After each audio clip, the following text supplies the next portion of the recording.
Question. How has Srishti or creation come about? Some say it is predestined.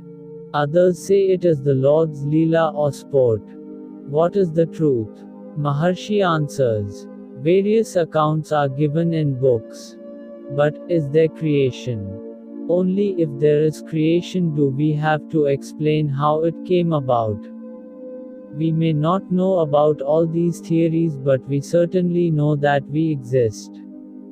Why not know the I and then see if there is a creation?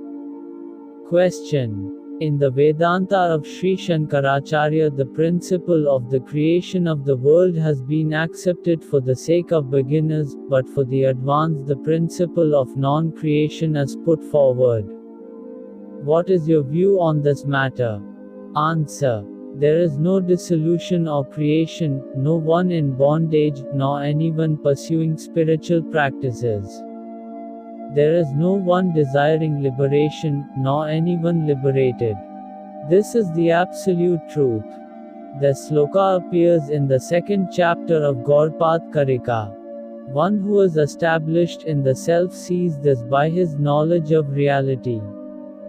Question. Is not the self the cause of this world we see around us? Answer. Self itself appears as the world of diverse names and forms. However, self does not act as the efficient cause, creating, sustaining and destroying it. Do not ask, why does the confusion of self, not knowing the truth that it itself appears as the world, arise? If instead you inquire to whom does this confusion occur, it will be discovered that no such confusion ever existed for self. Question. You seem to be an exponent of Ajata doctrine of Advaita Vedanta. Answer. I do not teach only the Ajata doctrine. I approve of all schools. The same truth has to be expressed in different ways to suit the capacity of the hearer. The Ajata doctrine says, nothing exists except the one reality. There is no birth or death, no projection or drawing in, no seeker, no bondage, no liberation. The one unity alone exists. To such as find it difficult to grasp this truth, and who ask, how can we ignore the solid world we see all around us? The dream experience is pointed out and they are told, all that you see depends on the seer. Apart from the seer, there is no seen. This is called the Drishti Srishti Vad, or the argument that one first creates out of one's mind and then sees what one's mind itself has created. Some people cannot grasp even this and they continue to question in the following terms. The dream experience is so short, while the world always exists. The dream experience was limited to me. But the world is felt and seen not only by me, but by so many others. We cannot call such a world non-existent. When people question in this way, they can be given a Srishti Drishti theory, which is, God first created such and such a thing, out of such and such an element, and then something else was created, and so on. That alone will satisfy this class. Their minds are otherwise not satisfied. They ask themselves, how can all geography, all maps, all sciences, stars, planets, the rules governing or relating to them and all knowledge be totally untrue? To such it is best to say, yes, God created all this, and so you see it. Question. But all these cannot be true. Only one doctrine can be true. Answer. All these theories are only to suit the capacity of the learner. The Absolute can only be one. The Vedanta says that the cosmos springs into view simultaneously with the seer, and that there is no detailed process of creation. This is said to be Yukpat Srishti or instantaneous creation. It is quite similar to the creations in dream where the experiencer springs up simultaneously with the objects of experience. When this is told, some people are not satisfied for they are deeply rooted in objective knowledge. They seek to find out how there can be sudden creation. They argue that an effect must be preceded by a cause. In short, they desire an explanation for the existence of the world which they see around them. Then the scriptures try to satisfy their curiosity by theories of creation. This method of dealing with the subject of creation is called Kram Srishti, or gradual creation. But the true seeker can be content with instantaneous creation. Question: what is the purpose of creation? Answer: it is to give rise to this question. Investigate the answer to this question, and finally abide in the supreme, or rather the primal source of all, the Self. The investigation will resolve itself into a quest for the Self, and it will cease only after the non-self is sifted away and the Self realized in its purity and glory. There may be any number of theories of creation. All of them extend outwardly. There will be no limit to them because time and space are unlimited. They are, however, only in the mind. If you see the mind, time and space are transcended and the Self is realized. Creation is explained scientifically or logically to one's own satisfaction. But is there any finality about it? Find the seer in the creation as comprised in him. Why look outward and go on explaining the phenomena which are endless? Questioner says, I am satisfied with that portion. Maharshi says, then treat all the rest as auxiliary arguments, or expositions for the sake of the ignorant who seek to trace the genesis of things. You must admit that the world is not perceived in your sleep, although you cannot deny your existence then. The world appears when you wake up. So where is it? Clearly the world is your thought. Thoughts are your projections. The I is first created and then the world. The world is created by the I, which in its turn rises up from the Self. The riddle of the creation of the world is thus solved if you solve the creation of the I. So I say, find yourself. Moreover, all the scientific and theological explanations do not harmonize. The diversities in such theories clearly show the uselessness of seeking such explanations. Such explanations are purely mental or intellectual and nothing more. Still, all of them are true according to the standpoint of the individual. There is no creation in the state of realization. When one sees the world, one does not see oneself. When one sees the Self, the world is not seen. So see the Self and realize that there has been no creation. The aspirant starts with the definition, that which is real exists always. Then he eliminates the world as unreal because it is changing. The seeker ultimately reaches the Self and there finds unity as the prevailing note. Then, that which was originally rejected as being unreal is found to be a part of the unity. Being absorbed in the reality, the world also is real. There is only being in self-realization, and nothing but being. Question: you often says that Maya and reality are the same. How can that be? Answer: Sankara was criticized for his views on Maya without being understood. He said that Brahman is real, the universe is unreal, and the universe is Brahman. He did not stop at the second, because the third explains the other two. It signifies that the universe is real if perceived as the Self, and unreal if perceived apart from the Self. Hence Maya and reality are one and the same. Question: so the world is not really illusory? Answer: at the level of the spiritual seeker you have got to say that the world is an illusion. There is no other way. When a man forgets that he is Brahman, who is real, permanent and omnipresent, and deludes himself into thinking that he is a body in the universe. There is no universe without the self.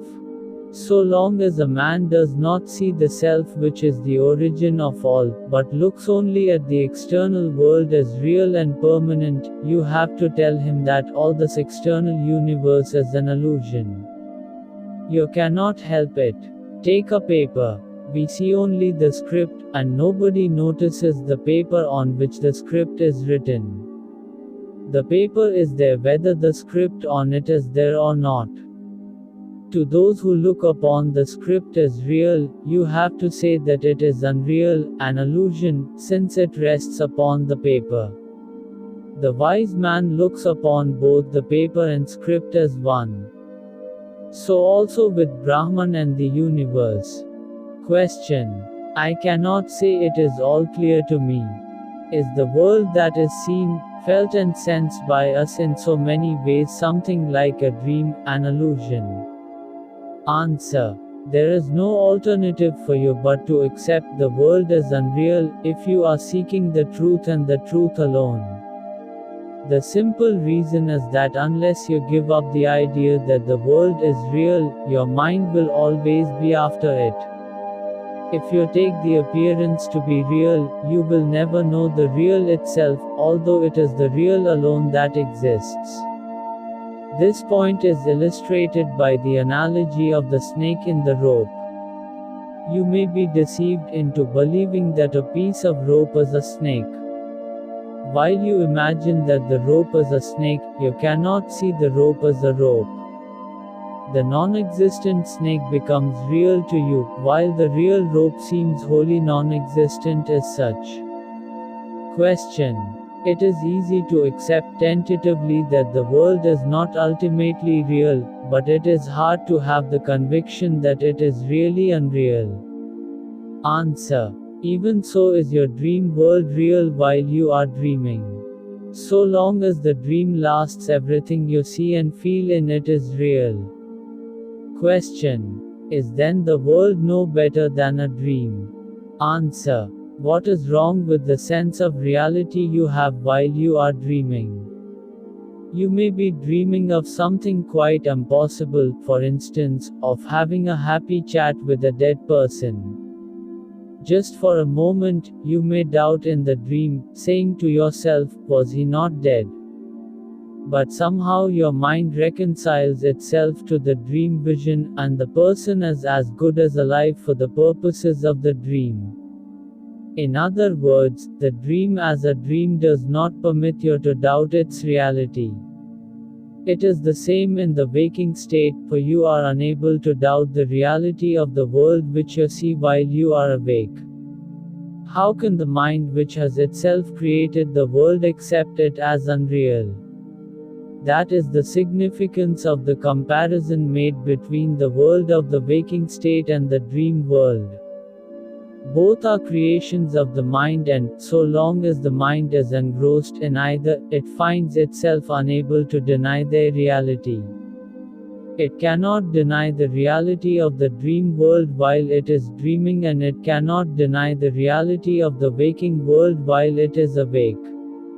If, on the contrary, you withdraw your mind completely from the world and turn it within and abide there, that is, if you keep awake always to the self which is the substratum of all experiences, you will find the world of which you are now aware is just as unreal as the world in which you lived in your dream. Question. We see, feel and sense the world in so many ways.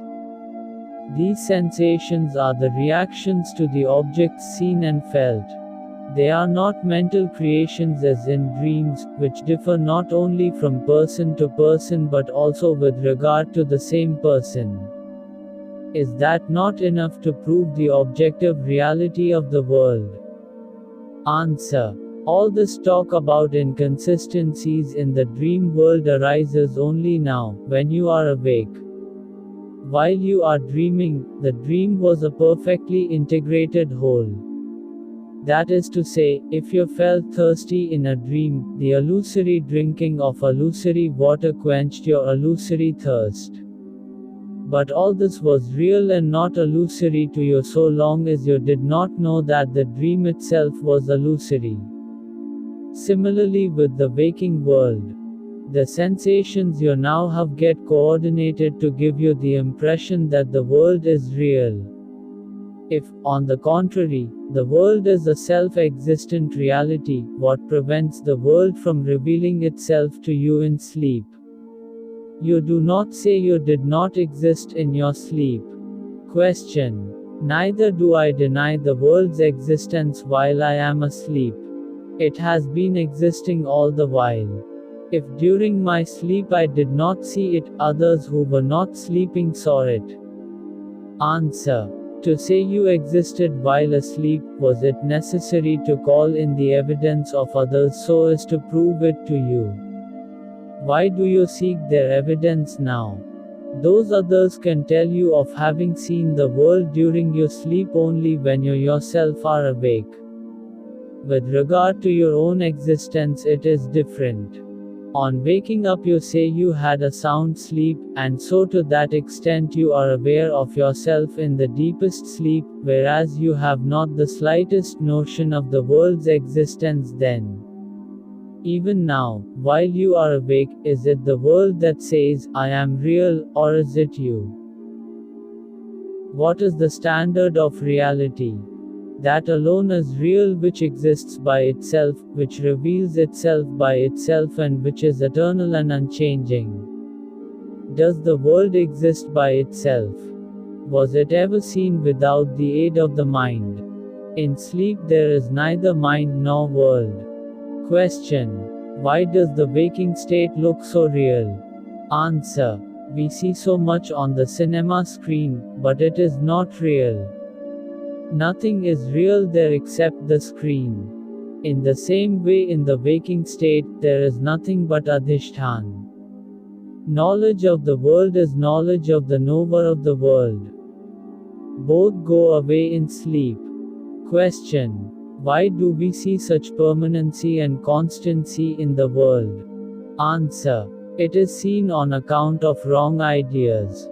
When someone says that he took a bath in the same river twice, he is wrong, because when he bathed for the second time the river is not the same as it was when he bathed for the first time. On looking twice at the brightness of a flame, a man says that he sees the same flame, but this flame is changing every moment. The waking state is like this. The stationary appearance is an error of perception. Find out that, and all your doubts will be solved. Just as in a dream of false knowledge, knower and known rise up, in the waking state the same process operates. In both states, on knowing this, you know everything and nothing remains to be known. In deep sleep, knower, knowledge and known are absent. In the same way, at the time of experiencing the real I, they will not exist. Whatever you see happening in the waking state, happens only to the knower, and since the knower is unreal, nothing in fact ever happens.